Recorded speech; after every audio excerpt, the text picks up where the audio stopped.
Hi everyone, LJ Anderson here. Today I want to talk a little bit about syncretism. What it is, if it's good or bad or neutral, and specifically I'm talking about syncretism and Christianity.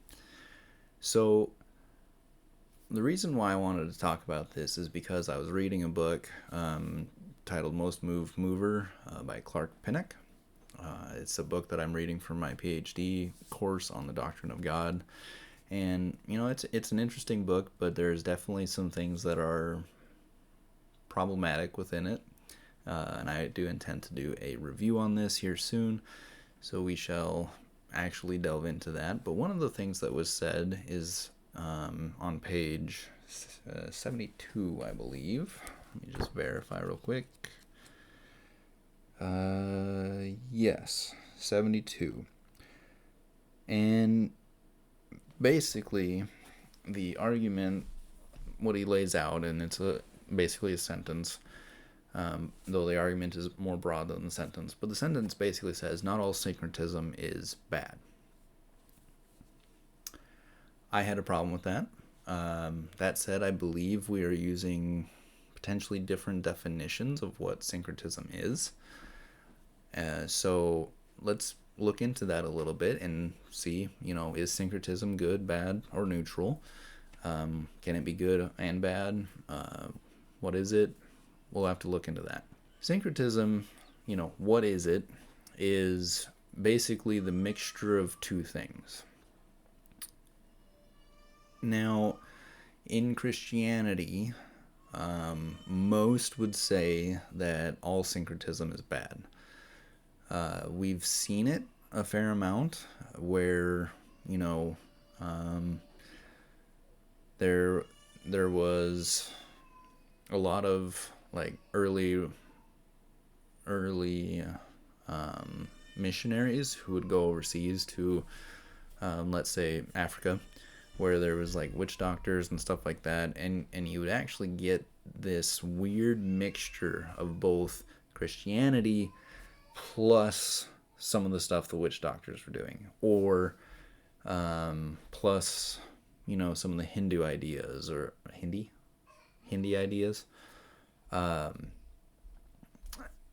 or Native American ideas, or New Age, or whatever the case may be. And many people would probably say that syncretism in these cases is bad. There is no good syncretism. So then Clark Pinnock, though, is saying that not all syncretism is bad. When I first read that, I was like, yeah, that's not true. But as I was reading what he was saying, I think there's a difference here in what he means by syncretism. And I'm going to discuss it, and I actually think he's not using the term properly, if that makes sense. Well, we'll dig into it and see if I'm correct on this or not. So syncretism is as I said, it's a mixture of two things. But the way that he was using it is basically that there are true things, and in particular he's looking at how Greek philosophy has been used in our formulation of the doctrine of God and stuff like that. And I would agree in a sense with what he's saying.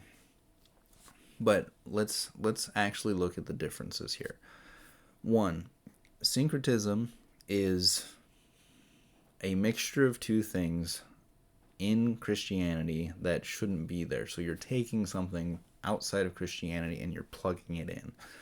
I agree that syncretism happened with Greek philosophy on the doctrine of God. A lot of the ideas that we have on the doctrine of God either started with or were significantly influenced by Greek philosophy. So the idea that God is simple, or that God must be a certain way, a lot of those things came from Greek philosophy, and we have imported that in many ways.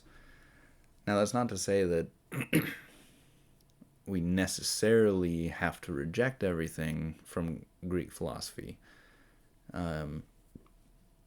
Syncretism is taking something foreign to Christianity and saying we're going to mesh them together. What Pinnock is talking about, and what I think is good, is a good thing, is saying that there is truth in this area. Let's take the Mormons, for example. Mormonism, or the Latter-day Church of Latter-day Saints, whatever you want to call them. I mean, they prefer Latter-day Saint or LDS over Mormons. But if you take that and look at it and compare it between Mormonism and Christianity, you will realize that they are not the same. They have a lot of similarities, but they are in many ways fundamentally disjointed. They don't work together. Part of that is that in Mormonism, God became God, and we likewise will become God, and we will have our own, we will go to rule our own planet, and the cycle kind of continues, and Jesus is not the same God or the same person as Jesus in the Bible. There's differences there. Basically, you see some very significant differences in the two, and if you're trying to mesh those two together, they don't work. But you can take and look at them and say, they do X really well. I'll give you an example. Mormons, in many cases, are pretty set on doing what they say they believe, right? So, to give you an example from my life, when I was in the Navy, I didn't cuss, which is a big thing in the Navy. Everyone cusses, curse like a sailor.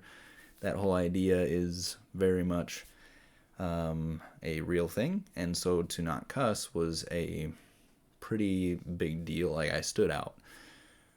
What's interesting is that most of the people in the Navy would call themselves Christians. And so when they saw me not cussing, the question that would come to mind for them, because I couldn't be a Christian, right? Because I'm doing something that nobody else is doing, and all these people are claiming to be Christians, right? What they would ask me is, are you Mormon? No, I would tell them, I'm not Mormon, I'm a Christian. And it would be like then why are you acting the way that you're acting? So that was a interesting idea, or interesting thing to see, where it was like Mormons actually do the things that they say that they're going to do, whereas Christians, we say we believe something, and our life doesn't actually adhere to that. So that's something that you could see in Mormonism, and you could say that's a good thing, and we should be doing that. That's not syncretism. That's acknowledging truth in something else and saying, yes, we should be doing that here. There's a very real difference between those two things.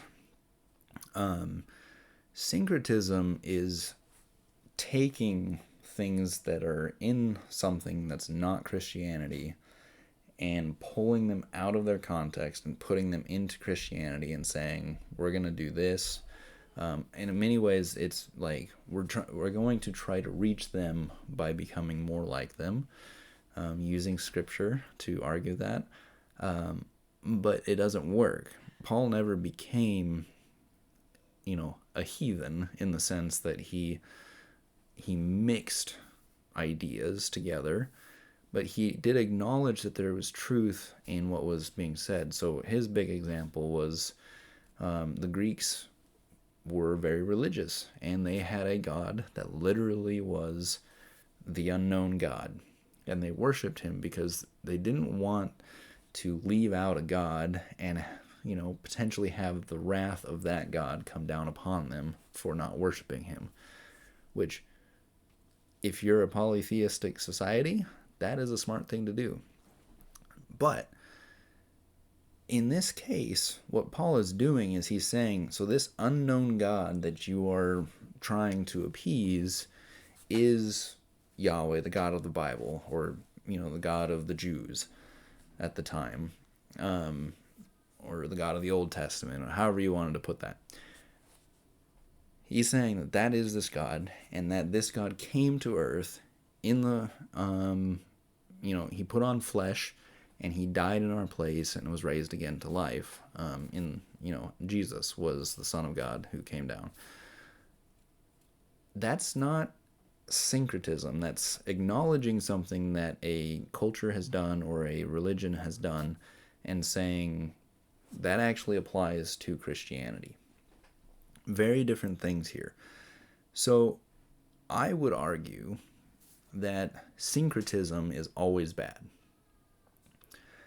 unlike what Clark Pinnock was saying. But I think what he's saying is more along the lines of there is truth in Greek philosophy that applies to the God of the Bible, the one true God. And we should acknowledge those things. And I would agree with that. I just don't think that's syncretism. I think that's something very different. And it's just acknowledging the truth, or, holding to what's good and getting rid of what's bad or what's evil. These are, like I said, very different, and something that we should be careful of. Because to say that syncretism is sometimes good gives a whole different meaning to a lot of different things, and we don't want to go down that path. People are trying to go down that path. There's a lot of New Age or Eastern religion stuff that's creeping into the church, and that's syncretism. That's a bad thing. It is pulling things that are not true and they don't fit Christianity, and it's trying to mesh them together, and it's coming up with an abomination, something that doesn't fit, and it should not be put together like that. So this is a very important question today. I just want to make a distinction there, that there is value that we can see, even in like New Age stuff. There's value there, and we can acknowledge that value. But it must be in alignment with what Scripture says, and what we are supposed to do and how we are supposed to worship and all those things. And if it doesn't, we don't mix it. We don't add it in to Christianity. We leave it where it is and don't touch it. And if you see somebody mixing it, we are to correct that. We don't want syncretism in the church. So anyway, that's where I wanted to go with that. I hope you enjoyed the video. If you liked it, please consider liking and subscribing. And until next time, God bless.